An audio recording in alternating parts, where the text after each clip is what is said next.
नमस्कार दोस्तों, स्वागत है आपका न्यूक्लियर पार्ट 29 में।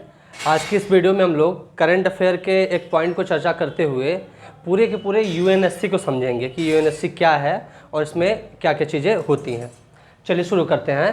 तो मैं आपको बता दूं, अभी हाल ही में परसों की बात है, यूनाइटेड नेशन सिक्योरिटी काउंसिल का अस्थायी सदस्य बना है भारत। तो भारत अस्थायी सदस्य बना है, अस्थायी सदस्य बना है भारत यूएनएससी का। ठीक है, यूएनएससी का अस्थायी सदस्य बना है और भारत के साथ साथ नॉर्वे, आयरलैंड और मैक्सिको भी अस्थायी सदस्य चुने गए हैं। अब ये चुना कैसे जाता है, होता कैसे है? तो यूएनएससी का सदस्य, यूएनएससी का जो फुल फॉर्म है संयुक्त राष्ट्र सुरक्षा परिषद, इसका सदस्य बनने के लिए आपका चुनाव होता है और चुनाव कंडक्ट कराती है संयुक्त राष्ट्र महासभा। कौन चुनाव कंडक्ट कराता है? यूनाइटेड नेशन जनरल असेंबली, संयुक्त राष्ट्र महासभा चुनाव कंडक्ट कराती है। और जितने आपको पता है कुल 193 देश हैं इस समय यूनाइटेड नेशन में, संयुक्त राष्ट्र महासभा में कुल 193 देश हैं। अब 193 देश में से 192 देश प्रेजेंट थे और वोट करने के लिए वो अपना रेडी थे।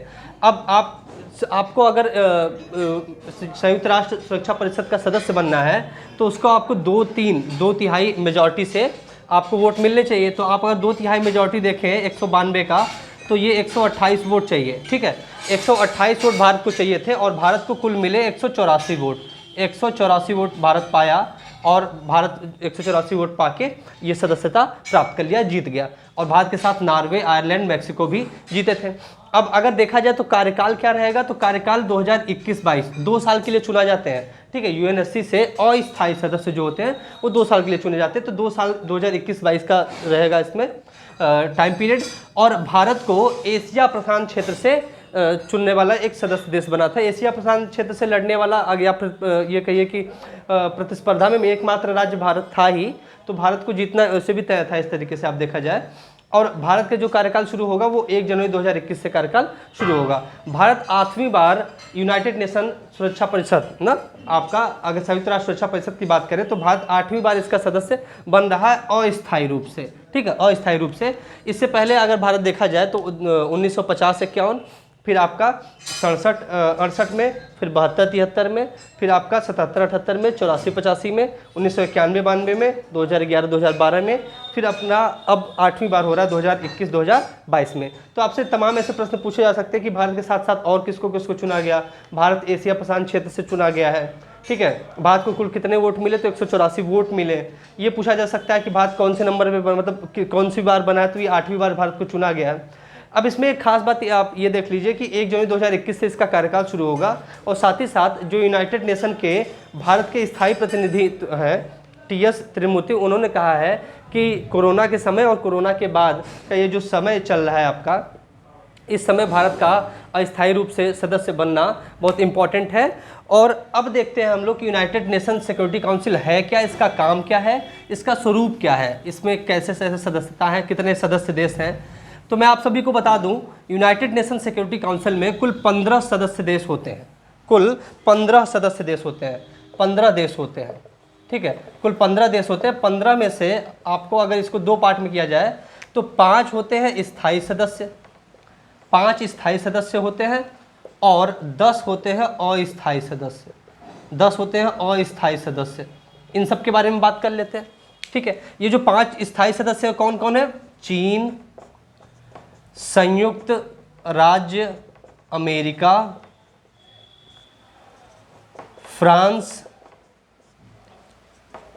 यूनाइटेड किंगडम, यूके जिसे आप कहते हो, और रूस। ये 5 ऐसे देश हैं जो संयुक्त राष्ट्र सुरक्षा परिषद के स्थायी सदस्य हैं और 10 आपके अस्थायी सदस्य होते हैं। अस्थायी सदस्य को 2 साल के लिए चुना जाता है, 2 साल के लिए चुना जाता है। ठीक है, 2 साल के लिए चुना जाता है। और हर साल 5 जो देश होते हैं, 5 देश होते हैं वो बदल जाते हैं। हर साल 5 देश बदल जाते हैं। ठीक है, 2/3 मेजॉरिटी चाहिए होता है। 2/3 मेजॉरिटी से आपका चुना जाता है और महासभा के द्वारा चुना जाता है, संयुक्त राष्ट्र महासभा के द्वारा इनके सदस्यों को चुना जाता है। हर साल आपके 5 सदस्य इसमें जो होते हैं वो बदल जाते हैं। अब अगर इनके खासियत देखा जाए तो स्थायी सदस्य जो होता है इनको वीटो पावर मिला होता है, इनके पास वीटो पावर है। क्या होता है वीटो पावर भाई? वीटो पावर ये है कि अगर आप कोई एक देश संयुक्त राष्ट्र महासभा या संयुक्त राष्ट्र सुरक्षा परिषद में जुड़ना है, ठीक है, या जो आपके सुरक्षा महासभा के जो सेक्रेटरी जनरल है उनका चुनाव हो गया, तो उन सब में वीटो पावर का मतलब ये हो जाता है कि अगर कोई आ रहा है या जा रहा है, अगर मान लीजिए 5 देश है, 5 जो स्थायी देश है, 5 में से 4 देश मान रहे हैं कि हाँ भाई इस देश को आप सदस्य देश के लिए चुन सकते हो या चुन लो, 4 देश मान भी रहे हैं और कोई एक देश अगर मना कर दे रहा है तो वह आपका रेजोल्यूशन पास नहीं होगा, वह नहीं माना जाएगा। तो इसमें अगर एक देश भी नहीं बोलता है तो आपका वह नहीं माना जाएगा, ये इसे कहते हैं वीटो पावर। जबकि जो अस्थायी सदस्य है इनके पास सिर्फ वोटिंग राइट है, इनके पास सिर्फ वोटिंग राइट है, वोट देने के लिए ये सिर्फ आपके अधिकार इनके पास रखते हैं, ठीक है। तो ये हमने देखा कि ये 15 सदस्य देश होते हैं, अस्थायी और स्थायी की बात हुई, ठीक है।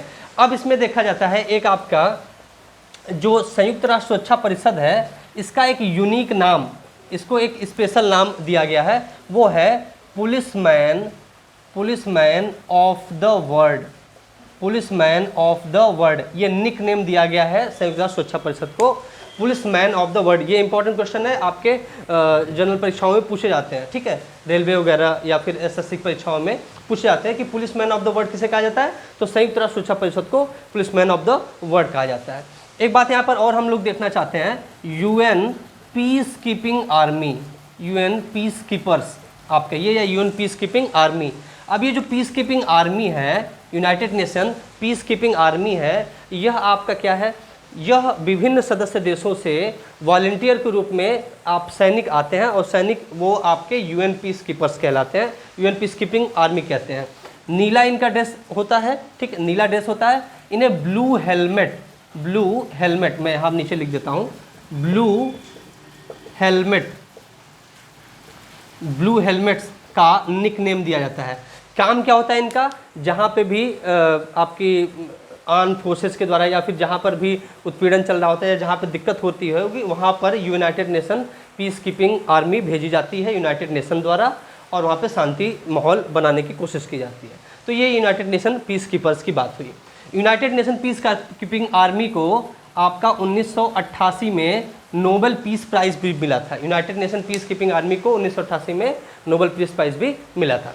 चलिए, तो इस वीडियो में हम लोगों ने यूनाइटेड नेशन सिक्योरिटी काउंसिल के बारे में समझा, एक एक बात मैंने बताई, इंपॉर्टेंट जो आपके परीक्षा के पॉइंट ऑफ व्यू से है, ठीक है। अगले वीडियो में मिलते हैं, तब तक के लिए धन्यवाद।